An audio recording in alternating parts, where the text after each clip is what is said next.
नमस्कार। राधा रानी की रसोई में आप सभी का बहुत बहुत स्वागत है। आप सब कैसे हो दोस्तों। आप सबों की कुशलता की कामना मैं ईश्वर से निरंतर करती रहती हूँ कि आप सभी का विवाह हो जाए मेरे नंदी बाबा के उपाय से। हमेशा मैं आप लोगों के लिए प्रार्थना करती रहती हूँ। कई बच्चों के फ़ोन आते हैं कि आंटी आप ज़रूर हमारे लिए प्रार्थना करना। तो मैं आज आपको बताने जा रही हूँ कि मैं भी बहुत बड़ी भोलेनाथ की भक्त हूँ। तो मैं आज भोले बाबा का ही एक और चमत्कारी आपको उपाय बता रही हूँ जो नवरात्रि में किया जाता है। जिन बच्चियों की शादी नहीं हो रही है उन लड़कियों को क्या करना है कि सोमवार के दिन भोलेनाथ के मंदिर में जाना है और सुहाग की सामग्री लेके जाना है। जैसे माता जी की चुंदड़ी, साथ में उनका 16 श्रृंगार का सामान। वैसे तो 16 चीज़ें होती है, आपको पता ही होगा।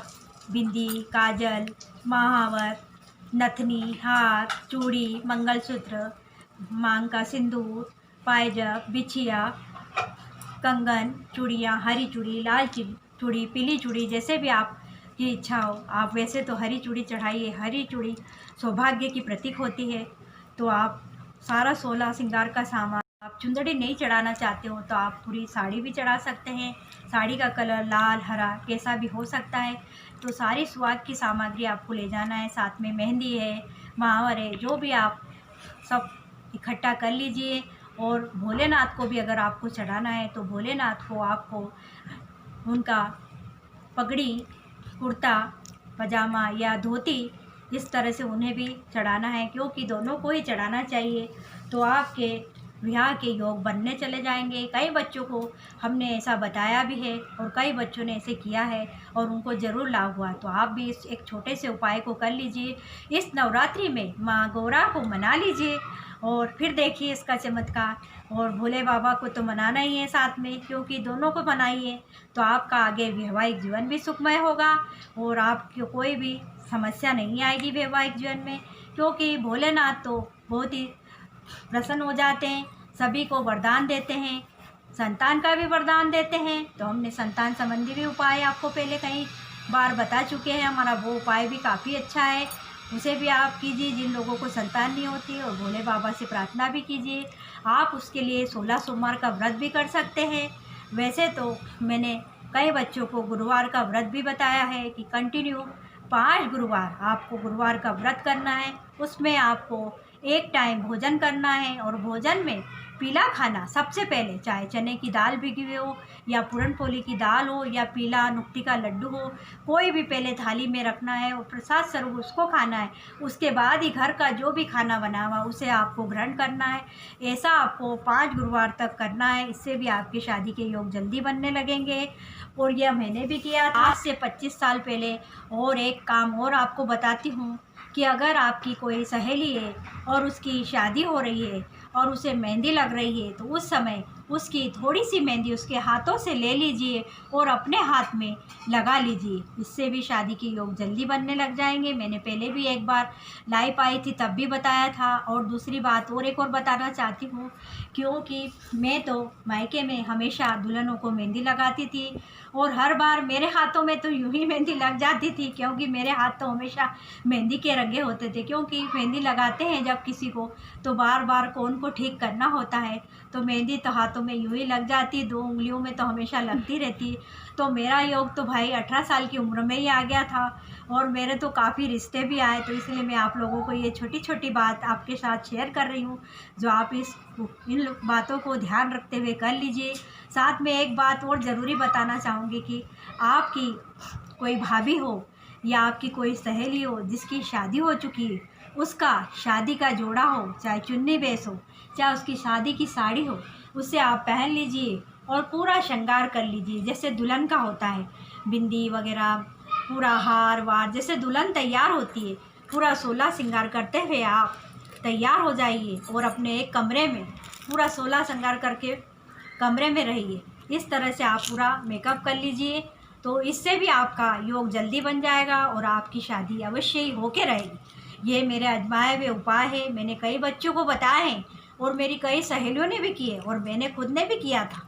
तो मैं आपके साथ शेयर कर रही हूँ, तो आप इसे ज़रूर करें। और आप लोगों से एक बात और कहना चाहूँगी कि आप शादीशुदा हैं तो हमेशा अपने मस्तक पर लाल बिंदी लगाइए, क्योंकि लाल बिंदी तो चेहरे की सुंदरता भी बढ़ाती और बड़ी अच्छी लगती और ये सौभाग्य का प्रतीक है। वैसे तो पहले ज़माने में तो कंकु की ही बिंदी लगाई जाती थी, जो ऐसा एक गोंद होता था जो हमेशा मेन बोलते थे बना के रखते थे और उसको पहले लगाते थे हमारी मम्मी वगैरह, और फिर गोल बिंदी लगाते थे और मांग भरते थे।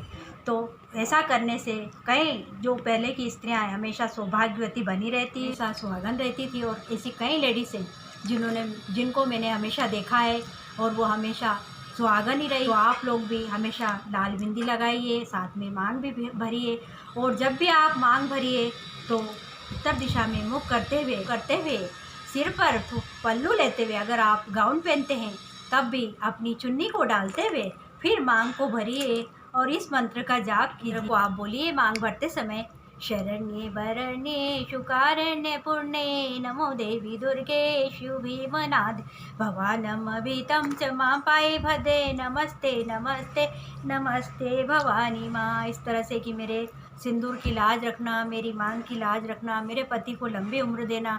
आप निरंतर जब भी नहा के आएँ और अपनी मांग में सिंदूर भरें तो ऐसा हमेशा करते रहें, और हमेशा भोलेनाथ के मंदिर में जाएं और उनसे भी हमेशा यही प्रार्थना करें। और जब भी मंदिर में जाएं तो माँ पार्वती को सिंदूर चढ़ाते हुए उनके चरणों का सिंदूर अपनी मांग और बिंदी में अवश्य लगाएं। ऐसा करने से आप हमेशा सौभाग्यवती रहेंगे। और एक ज़रूरी बात आपको बता दूं कि बिंदी आप चाहे बाज़ार की लगाती हूँ, चाहे कंकु की लगाती हूँ, चाहे कलरफुल लगाती हूँ, कैसी भी बिंदी लगाए, वो बिंदी में कोई नियम नहीं है। बिंदी आप कभी भी खरीद सकते हैं और कभी भी लगा सकते हैं, इसके लिए कोई नियम नहीं बने।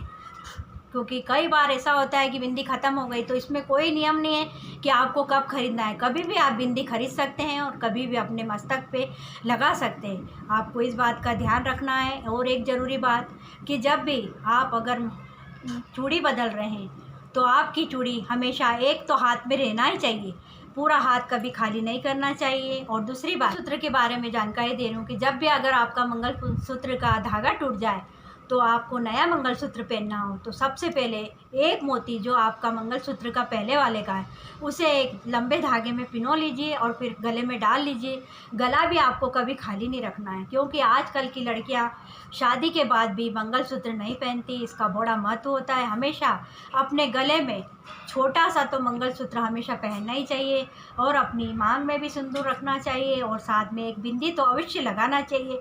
आजकल की लड़कियां ये नहीं करती, ये ज़रूर करना चाहिए। और दूसरी बात, अगर आप पाँव में पायल नहीं पहनती तो कोई बात नहीं, बाकी बिछिया ज़रूर पहने। बिछिया का बहुत ही ज़्यादा महत्व है, ये बिछिया हमेशा पहनी रहती हैं।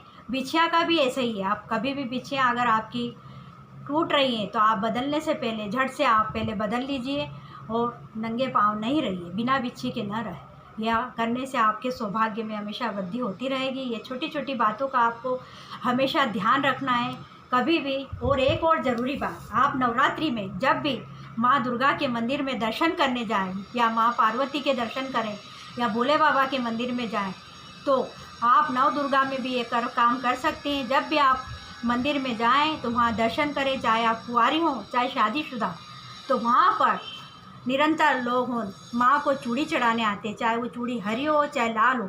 आप पुजारी से वो चूड़ी मांग लीजिए, चाहे वो चूड़ी एक हो चाहे दो हो, और अपने हाथों में पहन लीजिए। ऐसा करने से आप हमेशा सौभाग्यवती बनी रहेगी और आपका सौभाग्य अखंड होगा। तो मैं भी आप सभी के लिए यही प्रार्थना करती हूँ कि आप हमेशा सौभाग्यवती रहें, आपका अखंड सौभाग्य बना रहे और आप सभी बच्चों की शादी हो जाए। यही आशा के साथ आपको मेरी यह जानकारी अच्छी लगी हो तो वीडियो को लाइक भी करें, प्लीज़ लाइक ज़रूर करें, शेयर भी करें, सब्सक्राइब भी प्यारी करें। प्यारी कमेंट भी कीजिए। कमेंट में लिखिए जय भोले बाबा की, जय नंदी बाबा की, जय माता दी। साथ ही मेरे तीनों चैनल राधा रानी की रसोई, राधा कृष्ण की रसोई और रेस्टो विथ राधा रानी, तीनों चैनल को लाइक शेयर सब्सक्राइब अवश्य करें। फिर मिलते हैं एक नए उपाय के साथ, तब तक के लिए बाय, धन्यवाद, take care, thank you for watching.